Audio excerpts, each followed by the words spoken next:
કરી અમદાવાદની અહીં ભજીયામાંથી માખી નીકળી બજરંગ ભજીયા હાઉસમાં ગ્રાહકને કડવો અનુભવ થયો। ભજીયામાંથી માખી નીકળતા ગ્રાહકોમાં રોષ છવાયો છે। નરોડા હંસપુરા નજીક આવેલી છે આ બજરંગ ભજીયા હાઉસ કે જેમાં ભજીયામાંથી માખી નીકળ્યા અને ગ્રાહકને આ કડવો અનુભવ થયો, જેને તેને સોશિયલ મીડિયા પર શેર કરી,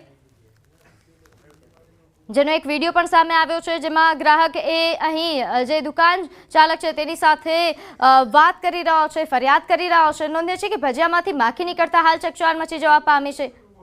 તો હિમાચલ પ્રદેશમાં પડેલા ભારે વરસાદે તબાહી મચાવી છે। ગુરુવારે બપોરે શિમલા અને કુફરી સહિત ઘણી જગ્યાએ ભારે વરસાદ પડ્યો અને જેના કારણે નદીઓ ગાંડીતુર બની ગઈ।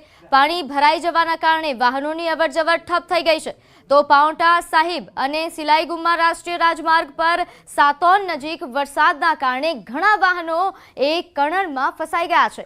અહીં ક્યાંક વૃક્ષો ધરાશાયી થઈ ગયા તો ક્યાંક અહીં ભારે વરસાદના કારણે વાહન ચાલકોને હાલાકી પડી। ભારે વરસાદના કારણે જનજીવન પણ ઠપ થઈ ગયું છે। ટેકરી પરથી કાટમાળ પડવાના કારણે નેશનલ હાઈવે પર વાહનોની અવરજવર માટે હાલ હાઈવે બંધ કરવામાં આવ્યો, તો કેટલાક નાના રોડ પણ બંધ થઈ ગયા છે।